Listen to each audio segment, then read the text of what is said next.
पूछा गया कि बेटे को माफ कर दो खाना खिलाते टाइम, कहा माफ नहीं करूंगा। कई बार पूछा कि माफ कर दो। आज हो सकता है मेरी जबान लड़खड़ा जाए, लेकिन मैं चाहता हूं कि आप मेरी जैसा भी बोलूं मेरी बात को पूरा सुनकर जाइएगा। ये बाबा आपको दिख रहे हैं, एक दुकानदार के पास आते हैं और आकर बोलते हैं कि मुझे भूख लगी है, कई दिन से खाया नहीं है, आंखों में आंसू। दुकानदार समझ गया, इन आंसू देखकर तो हम सब भी समझ जाएंगे औलाद के सताए हुए हैं। बाबा को कुछ दिया, उसने सारी कहानी बताई तो बाबा ने कहा कि मेरी औलाद ने, मेरे बेटे ने कुल्हाड़ी लेकर मेरे ऊपर चढ़ा है। ऐसा बाप रो रहा है। पूछा गया कि बेटे को माफ कर दो खाना खिलाते टाइम, कहा माफ नहीं करूंगा। कई बार पूछा कि माफ कर दो, रोते हुए कहा कि माफ नहीं करूंगा। सुन लो सारी औलादें, मैं चाहता हूं कि आप इतना इस वीडियो को कहीं कैसे भी पहुंचाएं जो इनकी औलाद तक भी पहुंच जाए और दुनिया की उन सारी औलादों तक पहुंच जाए जो अपने माँ बापों पर ऐसे जुल्म कर रहे हैं।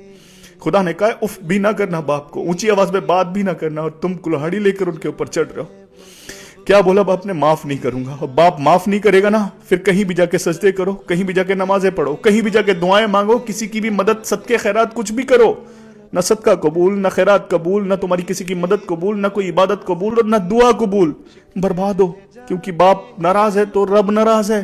अरे माँ बाप, अगर माँ के पैरों के नीचे जन्नत है ना, तो बाप जन्नत का दरवाजा है। मत करो वो दरवाजे को बंद। पर जुल्म करके तुमको लगता है कि तुम माँ बाप पर जुल्म कर रहे हो, अरे खुदा अपनी जानों पर जुल्म कर रहे हो, जन्नत के दरवाजे को अपने लिए बंद कर रहे हो, दुनिया को अपने लिए अजाब बना रहे हो और आखिरत को बर्बाद कर रहे हो। खुदा अपनी जानों पर जुल्म मत करो, मत सताओ, मत सताओ, क्योंकि इस दुनिया में अगर किसी की आंख में हमारी वजह से आंसू आया हो, उसका हिसाब नहीं दे सकते, तो सोचो एक बाप की आंख से निकला हुआ आंसू अगर तुम्हारी वजह से निकला है तो कैसे हिसाब दोगे?